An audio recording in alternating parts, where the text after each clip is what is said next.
Red Sox can't get the series sweep, but they did take 3 out of 4. They're now 8-2 against the Yankees this season. It's Jones and Keefe. Jones is off. Rob Bradford is here.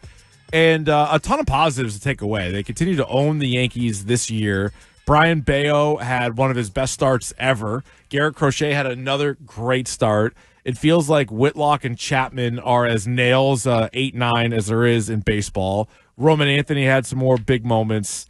We'll get to some of the not great stuff, but overall a lot of positives. Yeah, the question I've been asking people or been asked is which is the best team in the American League, right? Yeah. It's a tough one. I was going to say 2 weeks ago I said Seattle, and now I'm like, well, it's like with the Red Sox coming out of the Orioles, we're like, oh my goodness, fork in the road trip to the Bronx, and next thing you know, it's by the time we get to Sunday, it was the fork in the road game for the Yankees. But you can make the case for the Red Sox. I wouldn't put them in my power rankings, number one. But it's wide open. It's wide open. It's more wide open than it has ever been, and we've been saying it's been wide open for like 3 years. Yeah, it's true. Except the Red Sox weren't a part of it then. Well, that's the biggest thing, right? Last year, when you fell off a cliff, it was your record. You were still like okay, but you weren't in the playoffs. Like you weren't a wild card team. Right now, you're a wild card team. But still, it's like if you went up against any team, you would have a chance. And you can't. I don't think you necessarily could say that. Even last year, maybe. So yeah, the Detroit has the best record. Then Toronto. Then there's a drop off to Houston, the Red Sox, the Yankees, the Mariners. But yet everyone says, well, the Seattle's best equipped because what they did at the deadline. Right. You look at listen. You can't sleep on the Yankees. The Yankees last night showed like how they are built. This is it. Where if you get that Rodon, and by the way, you get that level of relief pitching. This is how they're built. Bednar, Devin Williams. I know Bednar didn't pitch last night, but Devin Williams, Luke Weaver. That is lockdown. And then you guys hitting home dingers all over the place. Like that works. They're a flawed team, but every team is a flawed team. Yeah. Every single team is a flawed team. So I don't know. Like for me right now, I still probably put Detroit number one. Yeah, I mean, they got one of the best pitchers in baseball, right? Some would say he's the best. I know you're not going to speak on that. I can't. May or may not cannot have confirm a or deny that. In the Cy Young. Real quick, because you mentioned Devin Williams. I don't know what to think of that guy. Why? Because he kind of sucks, but then he's also awesome. Like I mean more like the baseball player. He has like an ERA of like 5, but then he also has this filthy stuff. So I'm like, I mean, I would take Chapman 10 times out of 10 over Devin Williams. So if you look at it, he has been bad for the majority of this year. But if you look back at the last 2 weeks, he's been unbelievable. And you saw that last night. And in case people don't know, he has this unique changeup, the airbender, which I asked this guy, Brian Bannister, who's a pitching coordinator for the White Sox. Said, he pitched for the big Royal. He's a random baseball player. Bannister, damn. Yeah. That would be a good one. But I asked him, he said, we were talking about this pitch. He's like, I've only come across one other person who's thrown this pitch, and it's a high school player at IMG Academy. This is how unique this pitcher is, and you saw it last night. So he's been nails the last couple of weeks. Okay, but yeah, it's really like that Yankees team is a conundrum wrapped in a riddle. They really are, and if the Red Sox match up with them, I'll take it. Like I don't know how you. Oh, can't. really? Yeah. Oh my God. Well, I think it's the team that you would want to face the most. You would take. It comes down to you would take. First of all, you get home field, right? Yeah. You say you get home field. You would take Crochet and Bayo over Fried and Rodon. Yeah, I think so. Yeah, I think so too. Especially if the Red Sox lineup is healthy. Like Ref Snyder's supposed to be coming back, so if you have some of their lefty killers in the lineup, then I would definitely. Well, so as a quick, I was trying to remember what I was going to say about Devin Williams. So I'm waiting to talk to him yesterday for the widely popular Baseballs and Boring podcast, and he said, "Okay, just wait," and then he's sitting there and he's looking at his phone, like, really, I mean, like, I get it, like this. Yeah, what are you like? You're a busy guy. And so after about 15, 20 minutes, I think, oh, it's that time of year, right? Fantasy football draft or whatever it is. And it's like, no, I'm buying a card. A card. I'm card? Like, a card? No. I said, I'm buying a card. I said, a car? No. Pokemon? Like, a card. It's like, no, a card? A what? A card. Pam situation? It was evidently he buys not even baseball cards, but soccer cards. He's buying soccer cards? Yeah, like these high-end soccer cards. Like, who are we talking about here? I don't know. I'm not in the soccer card business. You're not a soccer All card I know guy? is it delayed my podcast by 20 minutes. But did you start asking him about that? Like, was it like a Messi or a Ronaldo, or are we going like Joe Max Moore, like New England Revolution rookie card? That's in Baseball Isn't Boring After the Dark with Devin Williams. But that's fascinating. Thank you. No, I like that. I'm here to draw back the curtain. Between the NyQuil stories and the soccer cards conversation. Yeah, that is pretty. But good yeah, stuff. so anyway, I think that you could put the Red Sox right now with any team now. But specifically in a series with the Yankees, they've just dominated them all year. Like, yeah, I would feel better about it than even Detroit, Houston, or Seattle. But it's all 5 or 6 teams, whatever we're talking about, have almost an equal chance to come out of the American Yankees League. have an insanely easy schedule. Just keep that in mind, like crazy easy. I think they play. They play the White Sox in 2 series. They play the Orioles in 2 series, although the Orioles are kind of good now. But you play the Twins. They play the Twins, and the Red Sox don't have that difficult a schedule. But still, I think if you land in the postseason, the biggest thing for the Red Sox, I don't think they're catching Toronto. No, 5 games out. I don't think so. No. Yeah. But you want to get that top wild card spot. This is the be all end all because of how it's set up. Because what a different team you're at home. They got Baltimore tonight, part of a 4-game series where they don't face Trevor Rogers. I think Rogers pitched yesterday, so 4-game series. They don't have to face that is him. the gift. That's huge. He's nasty. He's been not even close. Not even close. The best pitcher in baseball for 2.5 months. It's wild. Yeah. He's got a 1.40 ERA in. He's up to 13 starts now. So yikes!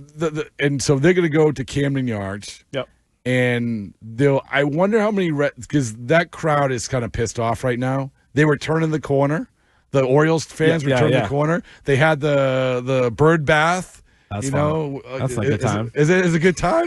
I don't know. What's wrong with the bird bath? You have the people next to the bullpen, and they're spraying you with a water cannon. You like that? You don't like that? All right. It's like I don't want to be sprayed with a water cannon. It's hot though sometimes. Sure, Yeah, but whatever. So anyway, you had that, and then all of a sudden, now it's taking a turn. Now the Red Sox fans. I'm anxious to see how many Red Sox fans are there because there were a lot of Red Sox fans in the Bronx, and this is the biggest thing when it comes to this team. This pause for a second when it comes to this Red Sox existence as they head into Patriot season.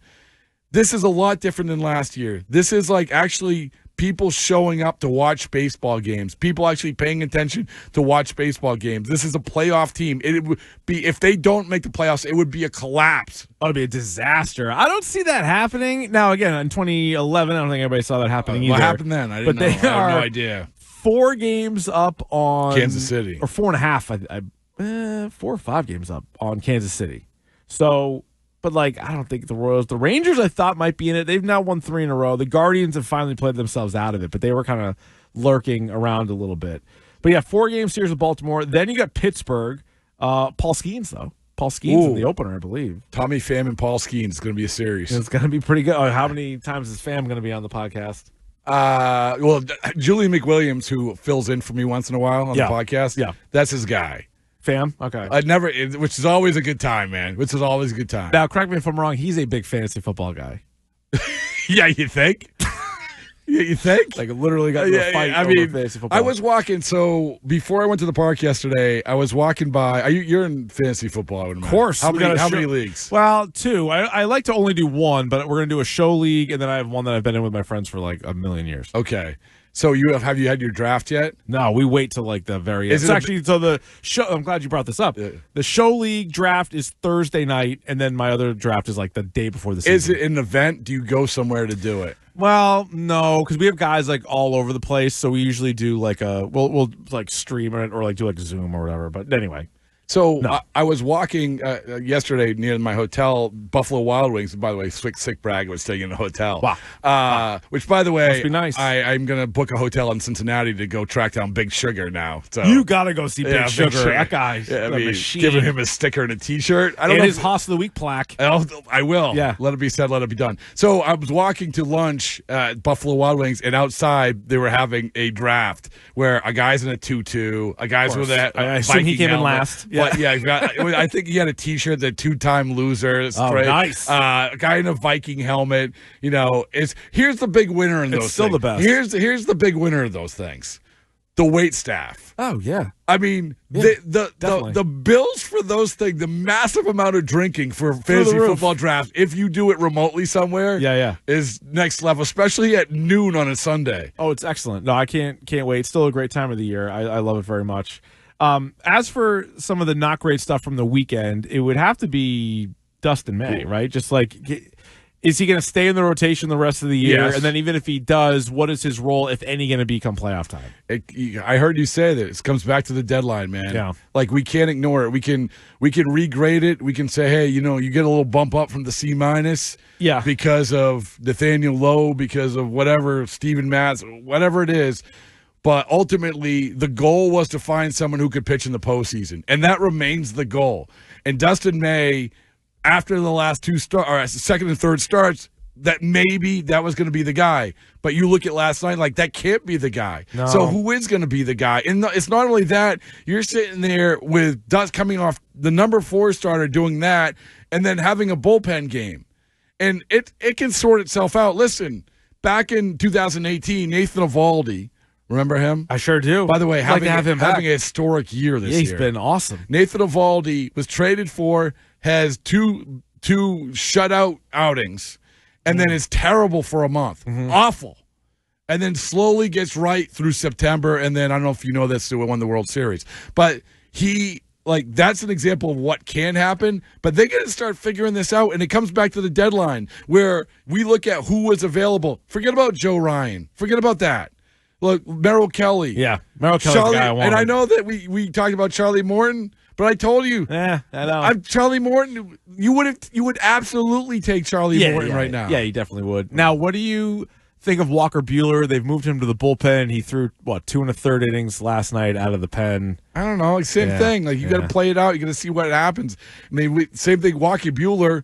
For the Dodgers, nobody at this point would say, oh, he was going to close out the World Series, and I'm not saying he's going to do that. Yeah, right. But there's nowhere to go with him. This is what it is. Well, they were talking last night on the radio, Will and Lou, and this is sort of like best case scenario, I guess, is like Nick Pivetta got moved to the bullpen last year, and it was sort of like, what do you do with him? And then he had some really good outings. But he's not going back to the starting rotation. They've said that. No, he's staying there. But he had some like long relief appearances. Yeah. Now, you can't use him tonight, I don't think, because he just used him yesterday, but they're starting Bernardino tonight, so it's a true bullpen game. Here's the thing that I would imagine Walker Buehler and Dustin May understand very well, that you can make yourself a crap load of money by being good for about a few weeks. That's true. And the guy who I owe my professional life to, Joe Kelly. Yeah. Alex Cora said on the podcast, he said Dombrowski wanted to leave him off the postseason roster in 2018. And Cora was sort of pounding the tables like, no, he throws 100. We got to have him on.